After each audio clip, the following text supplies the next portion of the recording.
For tonight, we ask that you consider Second Thessalonians chapter 1, verses 3 and 4. Second Thessalonians chapter 1, verses 3 and 4. We live in a sports-obsessed culture. I am not against sports, but I do think that sometimes we go overboard in our love and admiration for them. Interestingly, if you were to ask many people of our race to give you a history of baseball, for instance, they can talk to you about the major leagues, the minor leagues, and some will even give you information about the Negro National League. They may not know that the Negro National League was not the only league for African Americans, blacks, colored, or whatever term wanting to be used to describe our people. There was actually two Negro National Leagues. They're referred to as the first and the second. There was also the Eastern Colored League, and there was also the Negro American League.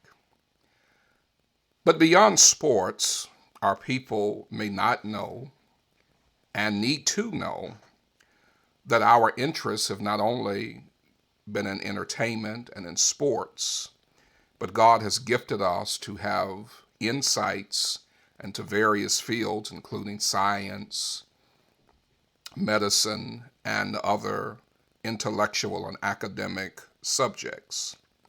There was also, as a result of our business interests beyond sports, other organizations that were founded, such as the National Negro Business League, founded in 1900 by Booker T. Washington. In addition to that, there were other associations like the National Negro Bankers Association, the National Negro Press Association, the National Association of Negro Funeral Directors, the National Negro Bar Association, the National Association of Negro Insurance Men, the National Negro Retail Merchants Association, and the National Association of Negro Real Estate Dealers. One would ask, what is the significance of having these organizations? Didn't God tear down the middle wall of partition? Aren't we all equal, or aren't both Jew and Gentile equally accepted in the eyesight of God? Absolutely, we are all equal before the God of this great universe. Unfortunately, we are not all equal in the sight of each other. For this reason, these types of organizations were created not to express superiority or inferiority of any race, but to give access to those who had been disenfranchised and denied access and entry into mainstream businesses and organizations. I can applaud individuals like Booker T. Washington and others who started these types of organizations. I applaud them because they believed in the cause. They did not allow themselves to be victims of the times. They did not allow themselves to be subject to whining and complaining about their plight as a people. They cared enough for themselves and for their people to have a progressive mindset, to move forward in advancing our agenda. They had a commitment to the cause despite opposition from those who opposed their efforts. They did this at a time when racial segregation, racial intolerance was at its worst. Yet they believed in a commitment to this cause, and so they started such organizations to move beyond and to rise above their circumstances. We appreciate them for the legacies that they created and for the advancements of their people, our people, and for the things that we enjoy as a result of their sacrificial efforts. It is inspiring to know that individuals such as Booker T. Washington and so many others gave of themselves They could have easily resigned themselves to the pessimism of their reality, yet they chose to move beyond it. Oftentimes in life, we experience situations in which we could easily cite being victims and do nothing about it. But we must learn that we can be either a victim or a victor. When we consider 2 Thessalonians chapter 1, verses 3 and 4, Paul commends this young church for being not a victim, but being a victor.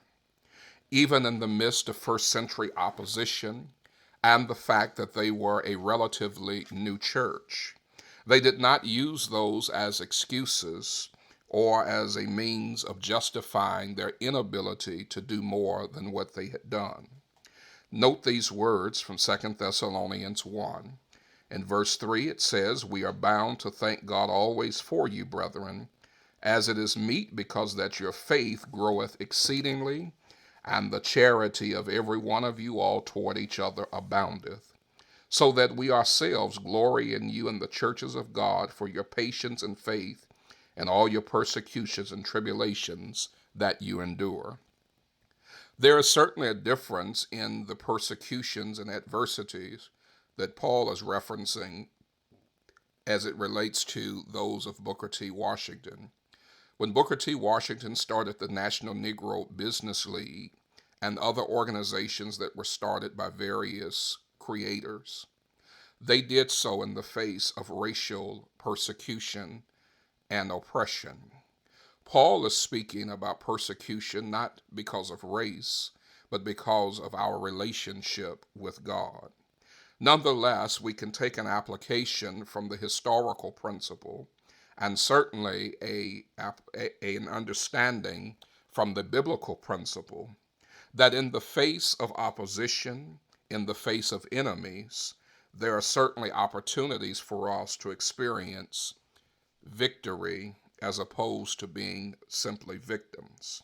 Note 5 things that we learn from this passage. Number 1, Paul talks about their faith increasing. At a time when you are knocked down, when you are facing life circumstances, even when you have enemy opposition, that is not a time for your faith to decrease, but it is a time for your faith to increase.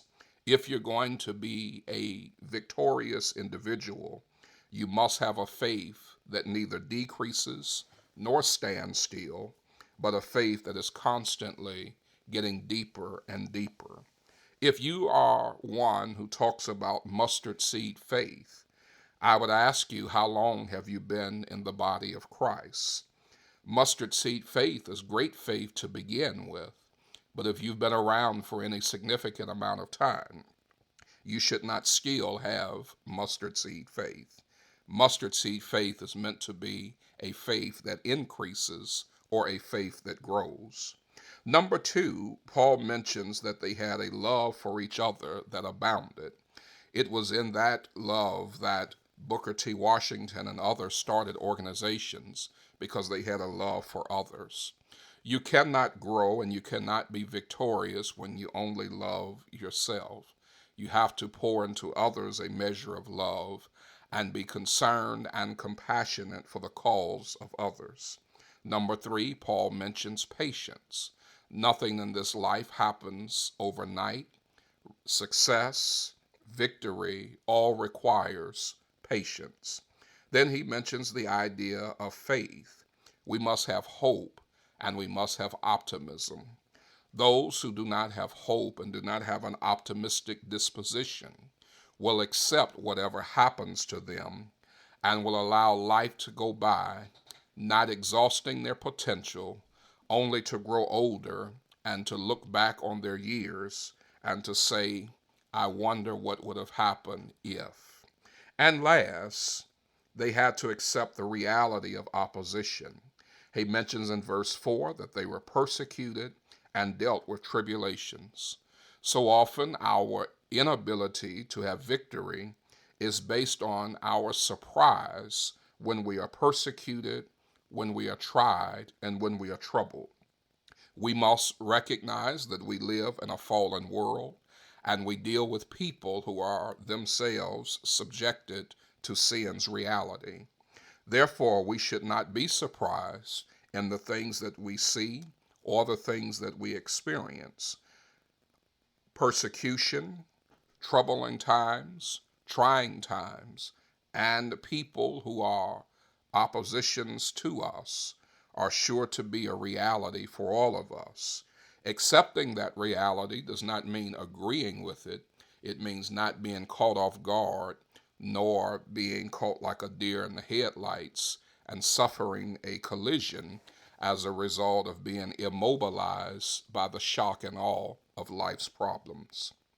All of us have within us the potential to be winners and the potential to be more effective and more successful in our endeavors.